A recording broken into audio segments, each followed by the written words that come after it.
silence de la nuit, bien trop blanche, c'est la goutte d'eau d'ennui qui déclenche le manège aux souvenirs qui tourne en moi.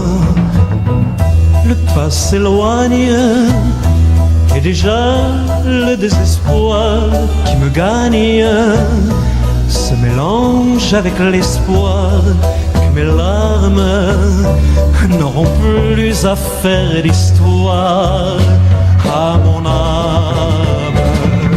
Oui, je te guette, et pourtant au fond de moi, je souhaite que tu ne reviennes pas, car je sais bien qu'au matin tu partiras.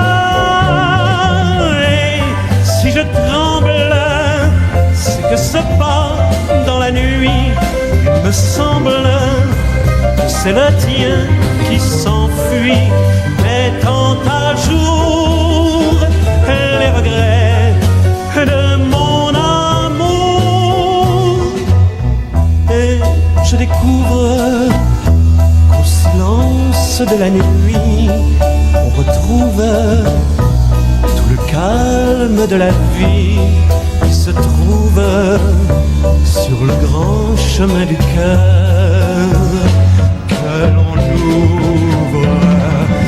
Oui, je veux vivre plutôt que me résigner à te suivre, plutôt que d'imaginer ma vie finie pour une ombre que j'ai suivie.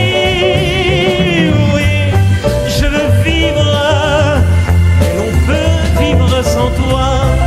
Ça arrive que te remplacera pour vivre un jour au soleil d'un autre amour. Oui, je veux vivre, je veux vivre. Oui, je veux vivre.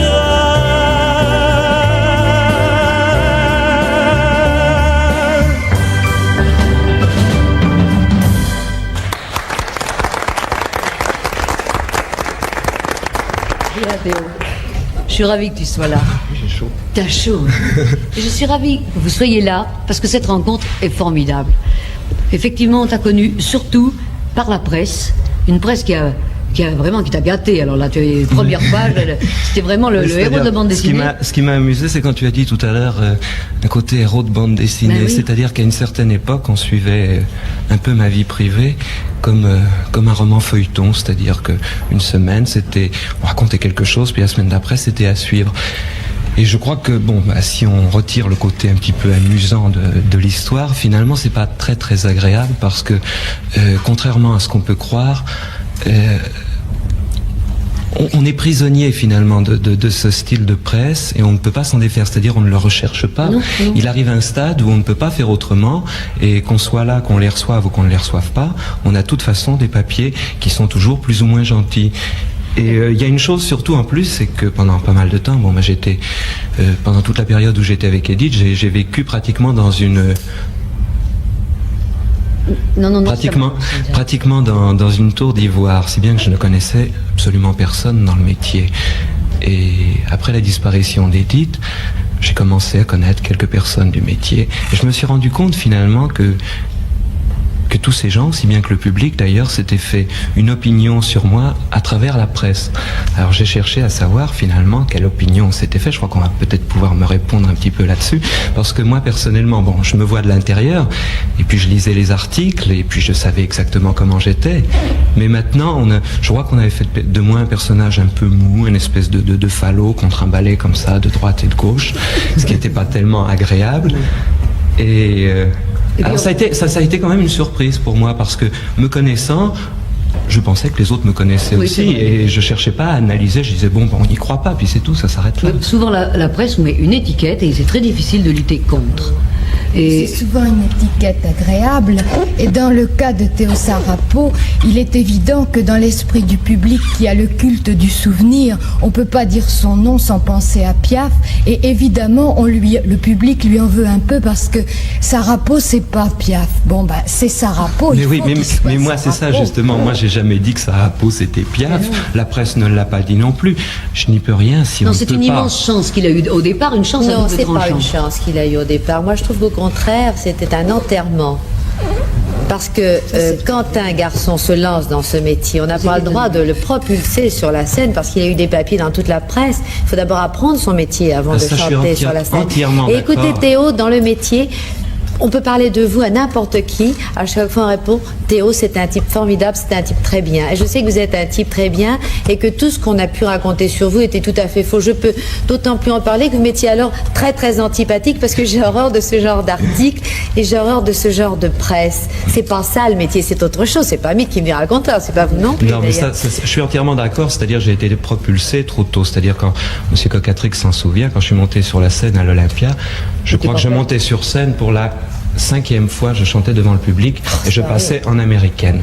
C'était dément. C'était un peu de la folie, il faut bien C'est dire. pas juste. Mais moi, ne connaissant rien dans le métier, c'est-à-dire que je chantais depuis 2 mois, je n'y comprenais rien. J'étais pris dans une espèce j'étais emmené comme ça, emporté dans cette espèce d'inconscience. J'y suis allé, je me suis jeté à l'eau, Il y avait ne me une rendant chose- pas compte que j'étais pas prêt. Il y a une chose, c'est qu'il était à Paris débutant. Hein, il a été propulsé vedette débutant. Mais on ne l'a plus revu pendant quelque temps. Je voudrais qu'il nous dise pourquoi on ne l'a pas revu. C'est important pour sa carrière. Et là, je vais revenir sur ce qu'a raconté la presse, mais remarquez, il y a une part de vrai. C'est-à-dire, je me suis trouvé avec des gros problèmes financiers. Et je pouvais pratiquement plus chanter en France, c'est-à-dire que lorsque je chantais en France, il me restait à peine de quoi payer mes musiciens, ou même pas de quoi payer mes musiciens, il fallait que j'en mette de ma poche. Alors, j'avais pas suffisamment d'argent pour chanter et en plus de ça, payer des musiciens. Et le seul moyen de travailler, c'était de partir à l'étranger. Mais comme on n'avait pas tellement parlé de moi dans le domaine professionnel, on parlait surtout de moi sur le plan vie privée, à partir du jour où je suis parti travailler à l'étranger, on n'a plus tellement parlé de moi. Alors maintenant qu'il est à Paris, maintenant que vous le connaissez mieux, eh bien je voudrais qu'il nous chante encore une chanson. Et personnellement, j'aimais tout mon cœur. Je voudrais que tu chantes cette chanson qui est une prière, qui parle de Sainte Sarah la Noire, et qui me rappelle les Saintes Maries de la Mer. Tu nous la chantes, Théo? Allez, va.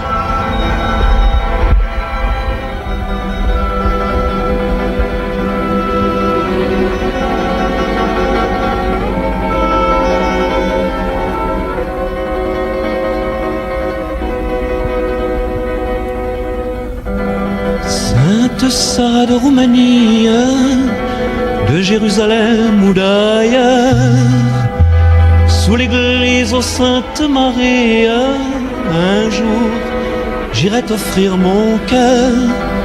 Sainte Sarah de notre pègre, garde nos foulards à ton cou. Vierge aussi noire que les nègres, si la mort vient, reste avec nous. Sarah sorcière à bouche obscure, ta barque n'a pas chaviré. La mienne si triste aventure, j'en reste encore tout déchiré. Mon âme est en déséquilibre, elle va peut-être en crever. Sainte Sarah des hommes libres, éclaire la route où je vais. Vieille Sarah des apatrides, madone d'air en maniche, je viendrai t'offrir sous l'abside le pain, l'eau de source et le sel, et je te dirai mon histoire en tête à tête et de tout près. Sainte Sarah de pierre noire, couleur de mon âme à peu près. Accordes-tu ce que demande un garçon d'aussi mauvais cœur? Sainte négresse de légende, moi je suis noir à l'intérieur. J'ai fait tout le tour de ma vie, Sarah veille sur moi. Mon bonheur dort en Roumanie, il me reste plus que toi.